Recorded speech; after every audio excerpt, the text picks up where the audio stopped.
Ukraine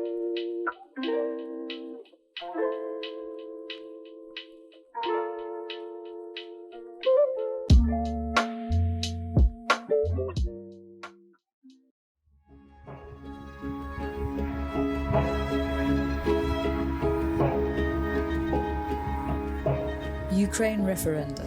Russians exercise their right to self-determination. From now on, attacks or threats against these safeguarded territories will be dealt with as attacks against any other part of Russia. Friday, the 23rd of September, marked the launch of 4 days of referenda in Ukraine, with the aim of determining whether the inhabitants of Donetsk, Lugansk, Zaporizhia and Kherson wish to be ruled by the fascist junta in Kiev or would prefer to be integrated into the Russian Federation. In all cases, the vote was resoundingly in favour of joining forces with Russia.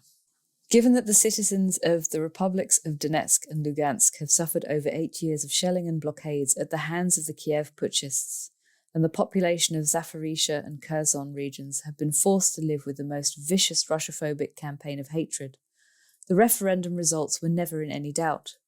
Not, as the paid cynics of the imperialist media sneer, because the electorate was voting with a gun to their heads, or because the ballot boxes were stuffed, but because the overwhelming desire of the population in those areas is to end the living nightmare of life under the jackboot and at last find themselves under the protection of Russia. International observers confirmed that there were indeed soldiers accompanying the Election Commission volunteers as they went door to door, and were also in attendance at polling stations. However, the military presence was not there to intimidate people into voting, but rather to protect the election process from being threatened by a minority of reactionaries. The volunteers whose efforts made the massive referendum possible, trudging the streets door to door to give everyone a chance to cast their votes, bravely went about their task, even in the face of threats from the Kiev regime of reprisals and death. The reason that these volunteers, many of them teachers, went out on the streets to gather votes was to keep to a minimum the number of people queuing outside the polling stations, so as to avoid exposing large crowds to the ever-present possibility of enemy shelling. There were many international observers and journalists in attendance as the referenda unrolled, making a mockery of the imperialist attempt to portray the events as some hole-in-corner paper exercise. In the case of Donetsk, there were no fewer than 129 foreign monitors, hailing from Italy, France, Russia, Venezuela, Romania, Togo, and South Africa. In addition, there were 542 journalists from Russia, China, and Venezuela, as well as those from European Union members France, Italy, and Portugal, not to mention Qatar and Britain. When all the votes were counted, the people's verdict was clear. Both the Donbass republics and the regions of Kherson and Zaporizhia are henceforth fully integrated with the rest of the Russian Federation. It is clear that further attacks or threats of attack on these safeguarded territories will be understood as attacks upon Russia itself and will be dealt with as such. Anglo-American imperialism can no longer carry on prosecuting the conflict it has initiated as a proxy war, with all the fighting and dying restricted to the Russians and the Ukrainians, whilst the imperialist war industry counts its dollars far from the noise of the shells. If imperialism wants to blunder around on the fringes of Donbass, Kherson, and Zaporizhia, it will rapidly learn the difference between a special military operation and a no-holds-barred war between Britain and the USA on one side and Russia on the other. Behind all the huffing and puffing about Putin's nuclear threats lies a deep and well-founded disquiet that the collective West's ability to keep all the genocidal wars that it initiates safely at arm's length is coming to an end. Anglo-American imperialists could cheer on Kiev's plucky stormtroopers with impunity, shouting insults at Russia from the sidelines. Having trained hundreds of Ukrainian fighters up in Scotland, Britain could then bundle them off back to die pointlessly in Ukraine, far from the white cliffs of Dover, patting itself on the back for having done its bit for freedom and democracy. Now that Russia has made it clear that the newly seceded territories are no less Russian soil than Moscow or St. Petersburg, and will be defended as such, Western politicians need to start moderating their language. They need to understand that they are not playing some tired Cold War game where idle threats will bear no consequences. So when the likes of British former Prime Minister Liz Truss simper atop a NATO tank to vent their Russophobic spleen, they would be wise not to assume that such insults and threats will be safely contained within the imperialist media echo chamber, without consequences in the real world. US President Joe Biden, for his part, takes a straightforward Russian warning that it will take all necessary steps to deal with any attack on Russian territory, and translates this statement of the obvious into full-blown nuclear hysterics all the way to Armageddon and back. What is really biting him is not Armageddon, though it's a word he likes to throw around like a kid with a sparkler in a gunpowder factory. What is bothering Britain and the USA alike is much more fundamental: the prospect of having the wars it starts bounce back to land on their own doorsteps. Kerch Bridge provocation. If the murderous terrorist attack on the Kerch Bridge, which links Crimea with the rest of Russia, was intended as a symbolic toe in the water, then Russia's swift response left nobody in doubt as to the response all other direct acts of war against Russia can expect to receive. For starters, Vladimir Putin announced that Russia had in response delivered a massive strike against Kiev's energy, military command, and communications facilities. He further warned, quote, "If attempts to carry out terrorist attacks on our territory continue, Russia's responses will be tough and will correspond in scale to the level of threats posed to Russia. No one should have any doubts about this." End quote. France ditches strategic ambiguity. As Britain and the USA continue to plunge deeper into their war against Russia, France is quietly loosening its ties to their aggressive war policy. French President Emmanuel Macron has put the cat among the pigeons by abandoning NATO's customary stance of strategic ambiguity over the use of nuclear weapons. Strategic ambiguity means that when anyone asks if you would go nuclear in any given circumstance, you say that you can neither confirm nor deny it. The idea is that by maintaining a studious silence, you will preserve the deterrence value of the weapons in the eyes of an enemy. It is also hoped that, by keeping stum about their precise intentions, any differences of opinion amongst the Allies can more easily be glossed over. France is a kind of semi-detached member of NATO, not joining in its formal nuclear weapons mechanisms and not taking part in its yearly nuclear exercises. All the same, France has kept in close alliance with its fellow European nuclear powers. But now, as the war spins out of control and Europe suffers economic collapse, Macron is shrugging off all ambiguity and telling it how it is. In a television interview, he insisted that France's nuclear doctrine rests exclusively on the, quote, fundamental interests of the nation, end quote, which, quote, would not be directly affected if, for example, there was a ballistic nuclear attack on Ukraine or in the region, end quote. A frosty Jens Stoltenberg said that the alliance would not make any comments on how NATO would react to any use of a nuclear weapon, only in warning. Quote, "It will have severe consequences if Russia uses any kind of nuclear weapon against Ukraine," end quote. Sanctions hold German economy below the waterline. On the economic front, monopoly capital in the USA is still having, in some respects, a good war. The US arms manufacturers have bursting order books, and the export of liquefied natural gas, LNG, is increasing in volume and attracting high prices from sanction-stricken European consumers. Things are not going so well with the European allies, however. Germany has to all intents and purposes committed economic suicide by buckling to US pressure and freezing the operation of the crucial Nord Stream 2 gas pipeline. This line was designed to pump gas along the bottom of the Baltic Sea to Germany, neatly avoiding Ukraine. Germany's massive industrial economy voraciously devours energy imports and faces disaster if these are long interrupted. The German economy was able to limp along for a while with the help of gas supplies coming through the original Nord Stream 1 pipeline, until it transpired that anti-Russian sanctions were preventing Siemens from carrying out regular maintenance checks. The consequence of this negligence was that when a key turbine failed, Nord Stream 1 was put out of action for a number of days, even though the replacement part was ready and waiting to be delivered, The coup de grace was the coordinated sabotage at 4 points of the Nord Stream network, damaging pipes so badly that corrosion by seawater may prove irreversible. Needless to say, everything was instantly blamed by the imperialist media on Russia, including blaming it for blowing up its own, very expensive, pipelines for no conceivable reason. For German industrialists starved of fuel and forced to lay off workers and mothball factories, it must have looked a lot more like an act of war inflicted on Europe by the USA.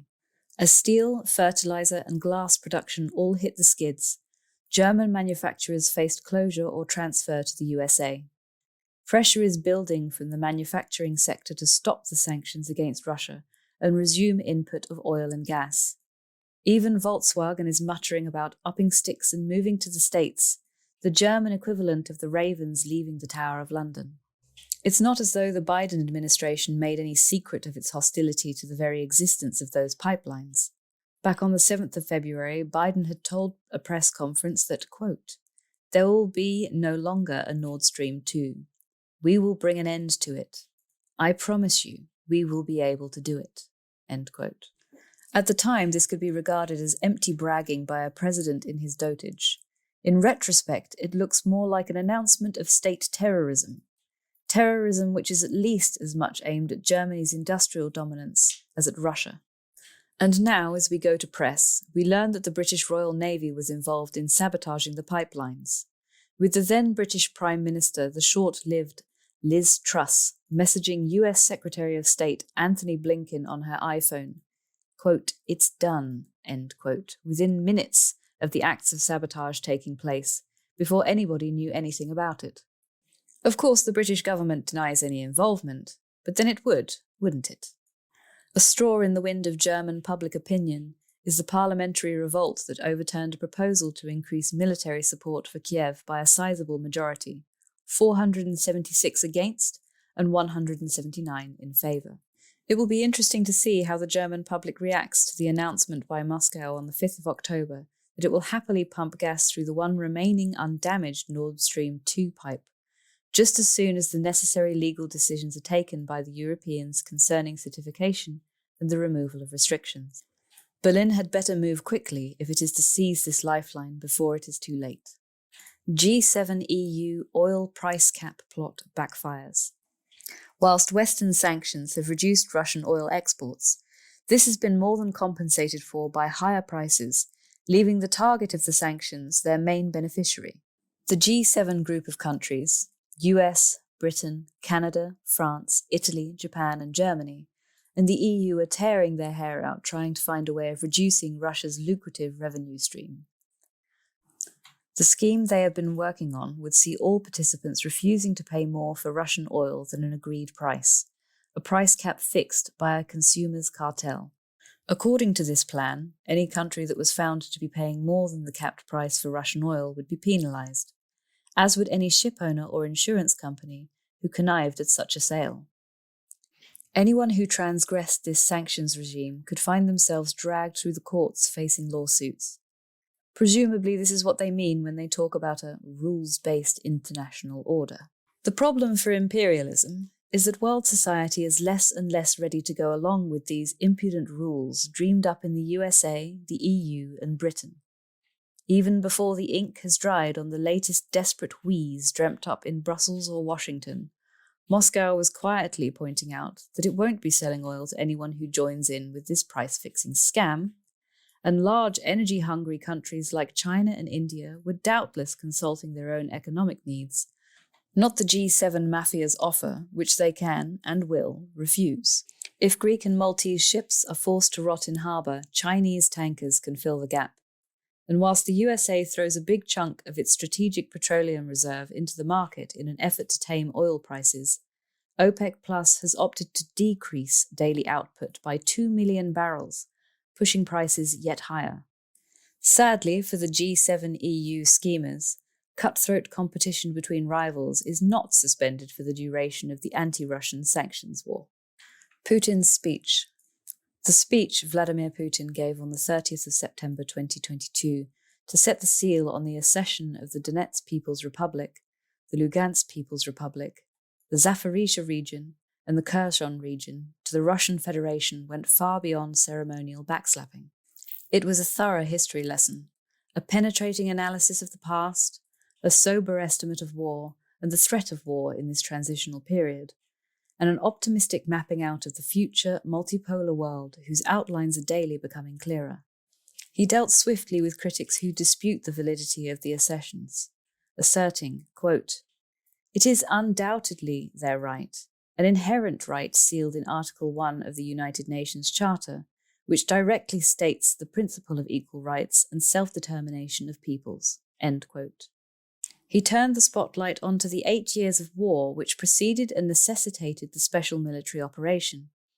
8 years which are consistently airbrushed out in the imperialist media, saying, quote, "We will always remember the heroes of the Russian Spring, those who refused to accept the neo-Nazi coup d'etat in Ukraine in 2014, all those who died for the right to speak their native language, to preserve their culture, traditions, and religion, and for the very right to live.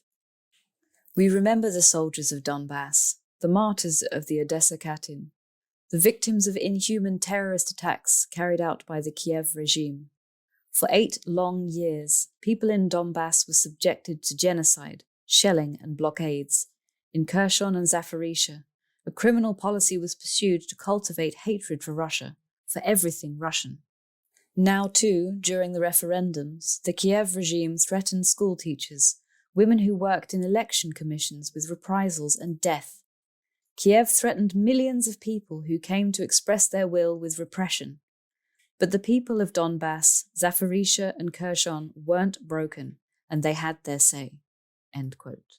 Here is Putin taking a panoramic view of how imperialism, the West, made its rake's progress through the last century, concluding with the current drive to war against Russia and China.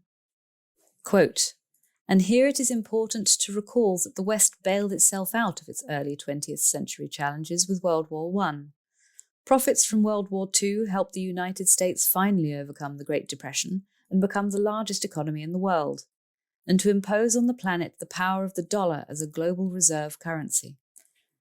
And the 1980s crisis, things came to a head in the 1980s again. The West emerged from it unscathed, largely by appropriating the inheritance and resources of the collapsed and defunct Soviet Union. That's a fact. Now, in order to free itself from the latest web of challenges, they need to dismantle Russia as well as other states to choose a sovereign path of development at all costs, to be able to further plunder other nations' wealth and use it to patch their own holes. If this does not happen, I cannot rule out that they will try to trigger a collapse of the entire system and blame everything on that, or, God forbid, decide to use the old formula of economic growth through war." End quote. Putin knocks the nail on the head in his account of how imperialism, the West, is endlessly parasitic, forever driven by the pursuit of maximum profit and domination. Quote, "The West is ready to cross every line to preserve the neo-colonial system which allows it to live off the world, to plunder it thanks to the domination of the dollar and technology, to collect an actual tribute from humanity, to extract its primary source of unearned prosperity, the rent paid to the hegemon. The preservation of this annuity is their main, real, and absolutely self-serving motivation. In certain countries, the ruling elites voluntarily agree to do this, voluntarily agree to become vassals. Others are bribed or intimidated. And if this does not work, they destroy entire states, leaving behind humanitarian disasters, devastation, ruins, millions of wrecked and mangled human lives, terrorists' enclaves, social disaster zones, protectorates, colonies and semi-colonies. They don't care. All they care about is their own benefit. I want to underscore again that their instability and determination to preserve their unfettered dominance are the real causes of the hybrid war that the collective West is waging against Russia. They do not want us to be free. They want us to be a colony. They do not want equal cooperation. They want to loot. They do not want to see us as a free society, but a mass of soulless slaves. The West is counting on impunity, on being able to get away with anything. As a matter of fact, this was actually the case until recently. Strategic security arrangements have been trashed. Agreements reached at the highest political level have been declared tall tales. Firm promises not to expand NATO to the east gave way to dirty deception as soon as our former leaders bought into them. Missile defense, intermediate range and shorter range missile treaties have been unilaterally dismantled under far-fetched pretexts. They're exporting grain from Ukraine now. Where are they taking it under the guise of ensuring the food security of the poorest countries? Where is it going? They are taking it to the selfsame European countries. Only 5% has been delivered to the poorest countries. More cheating and naked deception again. In effect, the American elite is using the tragedy of these people to weaken its rivals, to destroy nation-states. This goes for Europe and for the identities of France, Italy, Spain, and other countries with centuries-long histories. Washington demands more and more sanctions against Russia, and the majority of European politicians obediently go along with it. They clearly understand that by pressuring the EU to completely give up Russian energy and other resources, the United States is practically pushing Europe towards deindustrialization in a bid to get its hands on the entire European market. These European elites understand everything. They do, but they prefer to serve the interests of others. This is no longer civility, but direct betrayal of their own peoples. God bless, it is up to them. But the Anglo-Saxons believe sanctions are no longer enough, and now they have turned to subversion.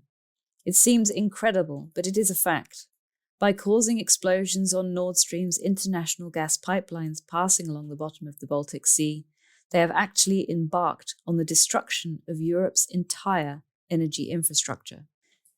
It is clear to everyone who stands to gain. Those who benefit are responsible, of course." End quote. Has Putin been studying Lenin in his spare time?